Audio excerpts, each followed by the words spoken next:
Hello everyone, welcome to Edumate academy YouTube channel. मैं राजा अविनाश आप सबका स्वागत करता हूं और आज मैं आप लोगों के लिए एक बहुत ही इंफॉर्मेटिव और इंटरेस्टिंग वीडियो लेकर आया हूं। जी मेरे बहुत सारे स्टूडेंट्स अक्सर ये सवाल पूछते हैं कि सर बहुत सारे ऐसे वर्ड्स होते हैं जो बड़े ही कंफ्यूजिंग होते हैं। वो नाउन के रूप में भी काम करते हैं और वर्ब के रूप में भी काम करते हैं, लेकिन कैसे हम उनका यूज़ करें और कैसे पहचानें, आज की वीडियो में मैं आप सभी के साथ ये शेयर करना चाहता हूँ। जैसा कि आप सभी देख सकते हैं कि मैंने बोर्ड पर ऑलरेडी कुछ वर्ड्स लिखे हुए हैं और इन वर्ड्स को नाउन और वर्ब दोनों के रूप में कैसे इस्तेमाल करते हैं आज मैं आपको बताने वाला हूं। तो ध्यान से आप इस वीडियो को देखिएगा और मैं आपसे यही रिक्वेस्ट करूंगा कि आप पूरी वीडियो ज़रूर देखिए, तभी जाकर आपको जो भी चीज़ें मैं बताना चाहता हूं वो आप समझ पाएंगे। एक्ट का हिंदी अर्थ होता है, आप कह सकते हैं कार्य। अब जैसे एक्ट का कहा जाता है कि अगर मैं कहूं कि It was such a great act of charity. It was such a great act of charity. मतलब कि यह चैरिटी का मतलब होता है दान देना या दान। तो यह दान का एक बहुत ही बेहतरीन कार्य था, ठीक है। It was a great act of charity. यहाँ पे एक्ट जो वर्ड है it is being used as a noun in this particular sentence. अब आगे चलते हैं कि एक्ट को हम वर्ब के रूप में कैसे यूज करते हैं। देखिए, कभी भी अगर एक वर्ड को हम वर्ब के रूप में यूज करते हैं तो वी हैव टू नो या वी नीड टू नो कि हमें या तो वर्ब 1, वर्ब 2, वर्ब 3, वर्ब 4 या फिर वर्ब 5, यानी कि वहाँ भी एक पहचानने का बहुत ही सॉफ्ट तरीका है कि कैसे हम पहचानें कि किसी भी वाक्य में एक वर्ड जो है वो पर्टिकुलरली वर्ब के रूप में काम कर रहा है या नहीं। ये पहचानना बहुत ही आसान है और आगे की कई सारी वीडियोस में आप लोगों के साथ ये जो डाउट है वो भी बिल्कुल क्लियर कर दूंगा। चलिए फिलहाल चलते हैं आज के इस टॉपिक पे। और अगर मैं कहूँ एक्ट का जब वर्ब के रूप में इस्तेमाल करते हैं तो इसका अर्थ होता है कार्य करना। कई बार हम इसे अभिनय करने के सेंस में भी यूज करते हैं। जैसे अगर मैं कहूँ अभिनय करना, जिसे एक्टिंग भी हम कहते हैं, है ना, अभिनय करना। चलिए अब इसका एक एग्जांपल मैं आप लोगों के सामने रखने वाला हूं। He acted really well. यहां पे आप देख रहे होंगे कि मैंने वर्ब की दूसरी फॉर्म का यूज किया है। ही एक्टेड रियली वेल, यानी कि उसने एक बहुत ही अच्छा कार्य किया या बहुत ही अच्छा अभिनय किया। हो सकता है कि हम कोई प्ले देख रहे हो, यानी कि कोई नाटक देख रहे हो थिएटर में, और किसी की एक्टिंग हमें बहुत अच्छी लगी, तो हम ये कह सकते हैं कि दिस पर्टिकुलर कैरेक्टर या दिस पर्टिकुलर गाय या this particular person has acted really well on the stage या इन दिस प्ले। तो यहाँ पर हम लोग समझ गए कि कैसे एक्ट को हम एक नाउन के रूप में और एक वर्ब के रूप में अलग अलग इस्तेमाल कर सकते हैं। अब आते हैं दूसरे वर्ड पे जिसका है नाम, जो मैंने लिखा है एम। एम का मतलब होता है लक्ष्य। एम का मतलब होता है लक्ष्य। अब लक्ष्य मतलब कैसे इसको हम एक नाउन के रूप में यूज करेंगे, मैं आपको एक एग्जांपल के थ्रू यहाँ पर क्लियर कर दूंगा, ठीक है। We must focus on our aim. Yes, फिर आप लिख सकते हैं कि we must pursue our aim. Pursue का मतलब होता है कि जब आप किसी बड़े लक्ष्य का पीछा कर रहे होते हैं या उसको पाने की एक बहुत ही बेइंतहा कोशिश कर रहे होते हैं, तो उसके लिए हम परसू वर्ड का यूज़ करते हैं।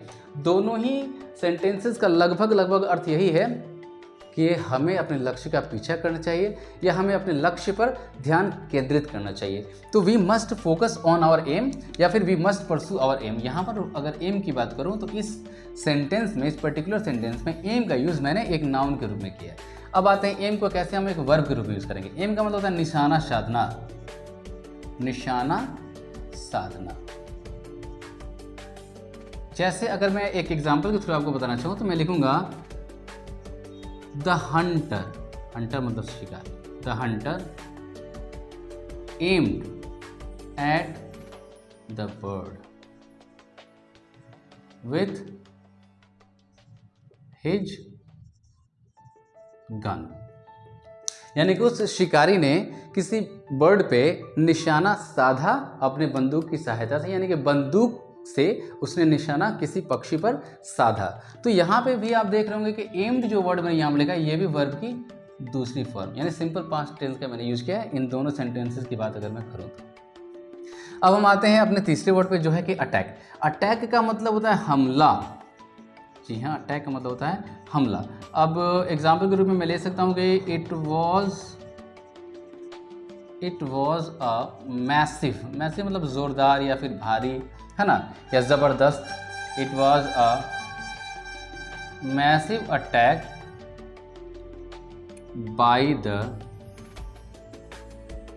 Terrorists. It was a massive attack by the terrorist. और यहाँ पर जो अटैक मैंने वर्ड यूज़ किया है इसका मतलब है हमला, मतलब आतंकवादियों के द्वारा किया गया यह एक बहुत ही भारी हमला या जोरदार हमला था। अब इसी वर्ड को मैं यहाँ पे वर्ब के रूप में इस्तेमाल करके आप लोगों को दिखाता हूँ। I was attacked. I was attacked by some strangers last night. यानी यहाँ पे मैं ये कहना चाहता हूँ कि कुछ स्ट्रेंजर्स का मतलब वैसे लोग जिनसे आप परिचित नहीं हैं, ठीक है, उन लोगों ने, या अनजान लोग कह सकते हैं, अनजान लोग, तो मुझ पर कुछ अनजान लोगों के द्वारा हमला किया गया पिछली रात को। ठीक है, तो ये सेंटेंस जो है ये पैसिव वॉइस में है। सबसे पहले जाना है कि ये सिंपल पास्ट का पैसिव वॉइस है। I was attacked by some strangers last night. इसको मैं ऐसे भी लिख सकता हूँ, some strangers attacked on me last night. So it is very simple. और आगे आने वाली कई सारी वीडियोज़ में मैं आप लोगों के लिए बहुत सारे इन्फॉर्मेटिव वीडियो शेयर करूंगा। सो आप हमारे वीडियो को देखते रहें और जितना हो सके इनको पूरा देखें ताकि आपको सारी छोटी से छोटी जो पॉइंट है वहाँ पर क्लियरिटी हो और आप ज़्यादा बेहतर तरीके से इंग्लिश ग्रामर की इन छोटी छोटी बारीकियों को समझ सकें। अब चलते हैं हम अपने अगले वर्ड की तरफ जो है कैच। कैच का मतलब होता है, अगर मैं कहूँ तो कैच का मतलब होता है पकड़। जैसे एक बहुत ही आसान एग्जांपल, आज तो हम सभी क्रिकेट लवर्स हैं, most of the people are cricket lovers, तो वो जरूर इस वर्ड को बहुत ही बारीकी से एसोसिएट करते होंगे। तो अगर मैं ऐसा ही एग्जांपल लिखता हूँ, मैं लिखता हूँ अभिषेक, इस नाम से आप सभी ज़रूर परिचित होंगे, है ना, अभिषेक शर्मा टुक a stunning catch। Stunning catch. यहाँ पे कैच वर्ड जो मैंने यूज़ किया है ये एक नाउन की तरह इस्तेमाल किया गया है, अभिषेक शर्मा टुक। और यहाँ पे ये जो वर्ड है ना took, this word acts as main verb in this particular sentence. तो ये कैच जो है अभिषेक शर्मा ने एक हैरत अंगेज कर देने वाला कैच, यानी कि एक, चूँकि बॉल उनके बताइए कि उन्होंने बहुत ही हैरत अंगेज कर देने वाला एक कैच पकड़ा, कैच लिया। और अब इसी वर्ड को अगर मैं एक वर्ब के रूप में यूज़ करूँ तो मैं लिखूँगा कि चलो रोहित शर्मा की बात कर लेते हैं ना। Rohit Sharma was caught on the mid wicket, लिख देता हूँ मिड विकेट एरिया। अब ये मिड विकेट एरिया जो है वो क्रिकेट फील्ड पर आपको ज़्यादा बेहतर तरीके से समझ में आ जाएगा। Rohit Sharma mid wicket area पर पकड़े गए, मतलब रोहित शर्मा नहीं पकड़ गए, रोहित शर्मा ने जो शॉट मारा उस शॉट को किसी खिलाड़ी ने पकड़ लिया और वो आउट हो गए, है ना। तो कैच का मतलब आप कह सकते हो। अटैक का मतलब मैं यहाँ पर लिख देता हूँ, अटैक का मतलब होगा हमला करना, और अटैक का मतलब हमला भी होता है। कैच का मतलब पकड़ भी होता है और कैच का मतलब पकड़ना भी होता है। चैलेंज की शुद्ध हिंदी अगर मैं कहूँ तो वो होगी चुनौती। अगर मैं इसको एक नाउन के रूप में यूज करूं तो मैं कहूँगा चुनौती। तो अगर मैं कह सकता हूं कि it was really a very tough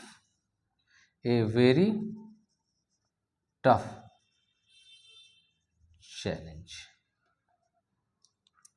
tough मतलब बहुत ही कठिन, और मैं कह सकता हूं कि यह सच में या वाकई में एक बहुत ही कठिन चुनौती थी। It was really a very tough challenge. अब यहाँ पे आप चैलेंज को किसी भी तरीके से एसोसिएट कर सकते हैं। चैलेंज कई सारी चीज़ों के लिए, जैसे आप किसी वर्क को करने के लिए हम लोग एक दूसरे को चैलेंज करते हैं, या फिर किसी लक्ष्य को पाने के लिए भी हम लोग एक दूसरे को चैलेंज करते हैं। तो ये कई सारे अलग अलग तरीक़ों में इस्तेमाल किया जाता है। और एक चैलेंज जो कि यहाँ पे वर्ब के रूप में है, इसका मतलब होता है चुनौती देना। मैं नहीं कहता हूँ कि आई चैलेंज यू, ठीक है, मैं तुम्हें चुनौती देता हूँ, आई चैलेंज यू। तो क्या हु, मैं कहता हूँ who is going to challenge me for the cricket match, for the cricket match today.